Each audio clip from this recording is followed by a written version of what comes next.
ആദ്യമൊക്കെ ഞാൻ വഴക്കിടുമ്പോ ഗോവിന്ദ് അതൊന്നും മൈൻഡ് ചെയ്യില്ല.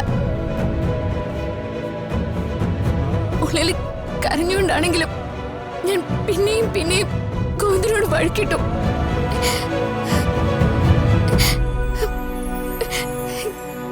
ആ പാവത്തിന് അത് മനസ്സിലായിട്ടില്ല. അങ്ങനെ വെറുപ്പിക്കാവുന്നതിന്റെ മാക്സിമം ഞാൻ വെറുപ്പിച്ച് ഒരു ദിവസം ഞാൻ ഗോവിന്ദന്റെ ജീവിതത്തിൽ നിന്ന് പടിയിറങ്ങി.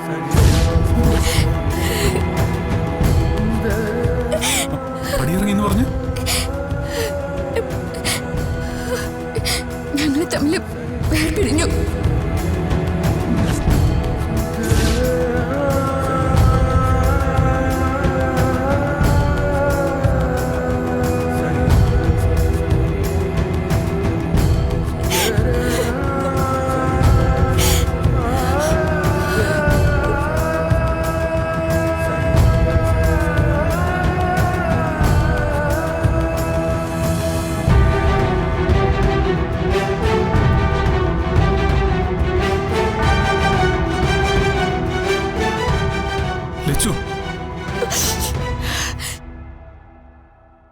ഞാൻ പറഞ്ഞല്ലേ സച്ചേട്ടാ, സിമ്പതി വേണ്ട.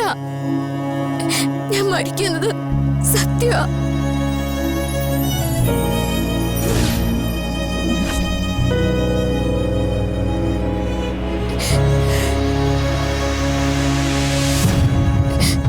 ഡോക്ടർ സന്ധ്യ സച്ചേട്ടനോട് എല്ലാം പറഞ്ഞില്ലേ?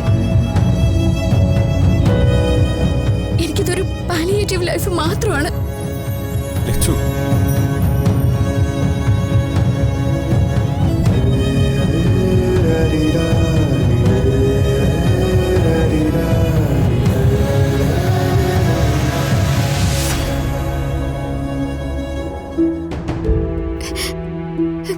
സത്യാണ് സച്ചേട്ടാ,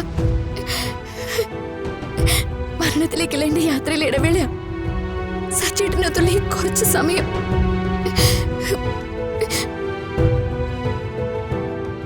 ഈ നിമിഷം ഞാൻ എൻജോയ് ചെയ്യുന്നു.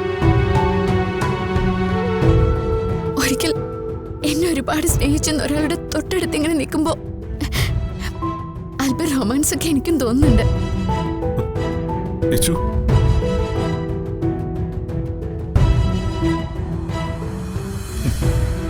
എങ്ങനെയാ ഇങ്ങനെയൊക്കെ സംസാരിക്കാൻ പറ്റുന്നത്? അല്ലാതെ ഞാൻ നെഞ്ചത്തടിച്ച് നിലവിളിച്ചിട്ട് എന്താ കാര്യം? മരണം ഒരു ദിവസം എല്ലാവർക്കും സംഭവിക്കും. അവിടെ ഒരു ഒളിച്ചു കളിയും നടക്കില്ല. പക്ഷെ സന്തോഷത്തോടെ എനിക്ക് ചെയ്തു തരേണ്ട ഒരു കാര്യമുണ്ട്. സച്ചേട്ടനോടല്ലാതെ എനിക്ക് ഈ ഭൂമിയിൽ മറ്റാരോടും അത് പറയാൻ പറ്റില്ല. ഞാൻ എന്താ ലച്ചു നിനക്ക് വേണ്ടി ചെയ്തു തരേണ്ടത്?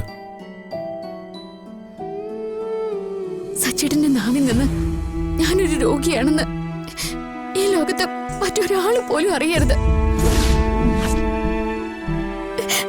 അർച്ചന പോലും.